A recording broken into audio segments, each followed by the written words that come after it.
이번에는 마석도라는 닉네임 쓰시는 분입니다. NCN 종목 30%의 비중 그리고 4,000원 매수가라고 간략하게 남겨주셨습니다. 자, NCN 보니까 넥스트 칩의 모회사거든요. 지난 7월 1일에 넥스트 칩이 상장을 했는데 그 이후로 주가가 뚝뚝 떨어졌습니다. 한 3거래일 동안 계속 떨어졌고 오늘은 가격이 2,555원. 그러니까 이분 매수가 대비해서는 좀 많이 멀어져 있는 상황입니다. 자, 보니까 떨어질 때 혹시 들어가셨나 싶기도 한 가격이고요. 네. 어떻게 보세요? 지금 말씀하신 것처럼 지금 주가가 좀 떨어질 때, 하락할 때 매수 포인트를 잡으신 거라고도 보여지고요. 아니면은 그 이전에 소폭의 상승권이 있었을 때 매도를 안 하고 계속해서 홀딩을 하셨던 것 같아요.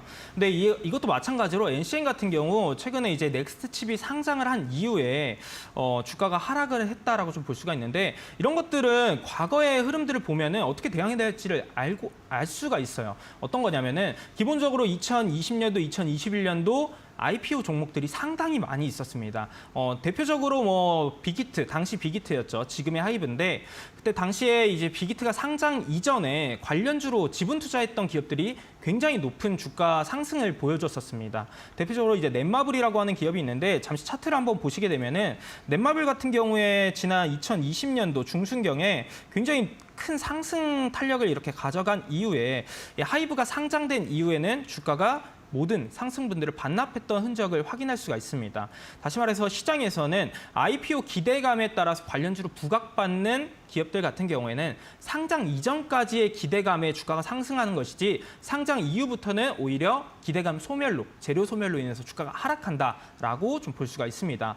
그런 관점에서 NCN 같은 경우도 혹여라도 넥스트 칩의 상장을 기대하고 접근을 하셨다라고 하게 되면은 지금의 주가 하락세 같은 경우에는 조금은 추가적인 하락폭을 좀 키워갈 가능성도 있다라고 볼 수가 있습니다. 그래서 지금은 추가 매수 타이밍을 잡기보다는 조금은 비중을 줄여나가는 전략에 초점을 두고 접근하시는 게 좋을 것 같다라고 말씀을 드리겠고요.